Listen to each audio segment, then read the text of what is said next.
আচ্ছা, আপনারা যারা আয়ুষ্মান ভারতের অ্যাপ্লিকেশন ফর্ম ফিল আপ করে অফলাইনে জমা দিয়েছেন, আপনারা কিভাবে আপনাদের আয়ুষ্মান ভারতের যে স্বাস্থ্য বীমার কার্ড, সেই স্বাস্থ্য বীমার কার্ড ডাউনলোড করতে পারবেন বা কিভাবে আপনারা চেক করে দেখতে পারবেন যে আপনারা যে অফলাইনে আবেদনগুলো জমা করেছেন, বর্তমানে কি পর্যায়ে রয়েছে এবং কি স্ট্যাটাস রয়েছে সেটা আপনারা দেখতে পারবেন।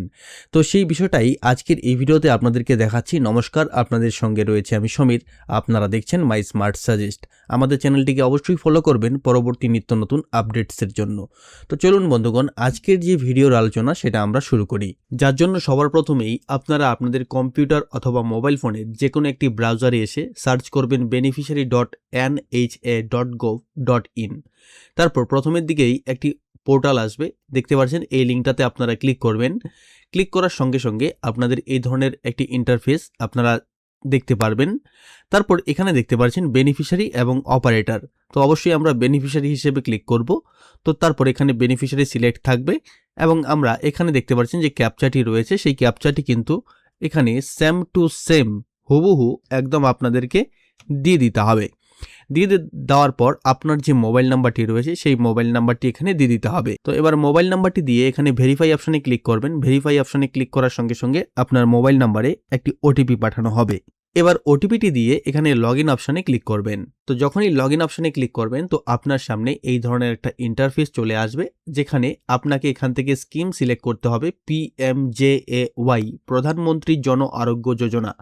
তারপর এখান থেকে স্টেট সবার নিচে পেয়ে যাবেন, একদম ওয়েস্ট বেঙ্গল সবার নিচে থাকবে। এখান থেকে সিলেক্ট করার পর এখানে দেখতে পাচ্ছেন এখানে দুটো স্কিম রয়েছে, PMJAY প্রধানমন্ত্রী জন আরোগ্য যোজনা, যেটা হচ্ছে 70 বছরের কম যারা রয়েছে তাদের জন্য, এবং 70+ যারা রয়েছে তাদের জন্য নিচেরটা। তারপর প্রথমেরটা সিলেক্ট থাকবে। তারপর এখান থেকে আপনি যে আপনার ডিস্ট্রিক্ট সেটি সিলেক্ট করে নেবেন। তারপর এখানে দেখতে পাচ্ছেন আপনি কি দিয়ে সার্চ করতে চাইছেন, রেশন কার্ড বা ফ্যামিলি আইডি যদি থাকে আপনার, বা আধার কার্ড, বা আপনার PMJAY যে কার্ডটি রয়েছে সেই কার্ডের নাম্বার। তো এখান থেকে আপনারা আধার কার্ড নাম্বার করবেন। তো আধার কার্ড নাম্বার করার পর এখানে যে আপনার আধার কার্ড নাম্বারটি রয়েছে সেই আধার কার্ড নাম্বারটি কিন্তু এখানে দিয়ে দেবেন।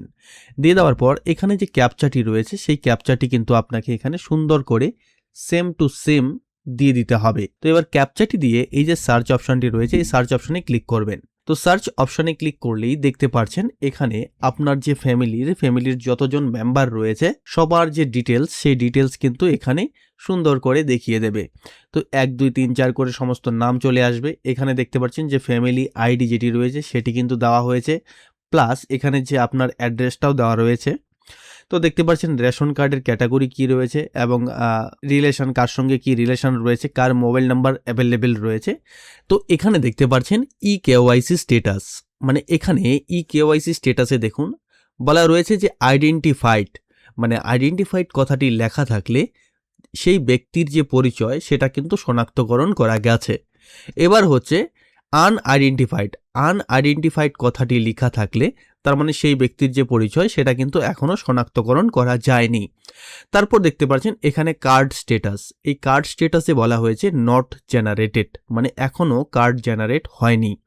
তো যখন জেনারেট হয়ে যাবে তখন এখানে কিন্তু কার্ড জেনারেটেড বা কার্ড এই কোনো কিছু একটা নতুন অপশন থাকবে বা অন্য কিছু লেখা থাকবে।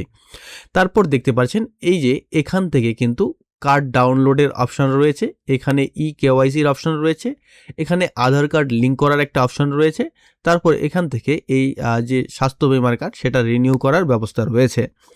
তো এই কার্ডগুলো কিন্তু আপনারা তখনই ডাউনলোড করতে পারবেন যখন এখানে জেনারেটেড কথাটি লেখা চলে আসবে বা কার্ড তৈরি হয়ে যাবে, জেনারেট হয়ে যাবে। তো এখানে আরও একটা জিনিস জানিয়ে রাখি, প্রথমে আইডেন্টিফাইড থাকবে, তারপর অ্যাপ্রুভ হয়ে যাবে, এবং যাদের অ্যাপ্রুভ হয়ে যাবে তাদের সবুজ লেখা চলে আসবে আর প্রথম অবস্থায় আইডেন্টিফাইড থাকবে। আর কারো ক্ষেত্রে যদি এইভাবে আনআইডেন্টিফাইড আসে তাহলে কি করবেন, তাহলে দেখতে পাচ্ছেন সেই ব্যক্তির যে নামের পাশেই এখানে অ্যাকশনের যে অপশনটি রয়েছে এখানে EKYC বলে একটি অপশন রয়েছে, এখানে ক্লিক করবেন। দেখুন এখানে একটি কথা বলা হয়েছে যে unidentified users you can not authenticate via beneficiary log in, kindly approach operator for authentication. তার মানে যাদের আনআইডেন্টিফাইড স্ট্যাটাস রয়েছে তারা কিন্তু নিজেরা কেওয়াইসি কমপ্লিট করতে পারবে না। তাদেরকে কিন্তু অবশ্যই যে অপারেটর রয়েছে, মানে আয়ুষ্মান ভারত কার্ডের যে অপারেটর যাদের আইডি রয়েছে তাদের কাছে যোগাযোগ করে সেটা কিন্তু আইডেন্টিফাইড করতে হবে বা ভেরিফিকেশন করতে হবে। এবং যাদের আইডেন্টিফাইড রয়েছে তারা কিন্তু এখানে ক্লিক করলে তাদের যে আধার কার্ড নাম্বার রয়েছে সেটা ভেরিফাই করতে পারেন। সেটা ভেরিফাই অপশনে ক্লিক করলে সেখানে একটি ওটিপি যাবে এবং সেই ওটিপি দিয়ে এখানে অথেন্টিকেট করলে কিন্তু এখানে অথেন্টিকেট কথাটি চলে আসবে।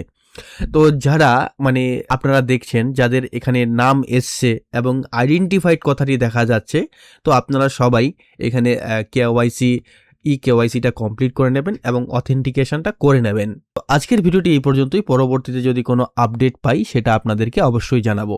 ধন্যবাদ প্রথম থেকে শেষ অবধি ভিডিওটির সঙ্গে থাকার জন্য।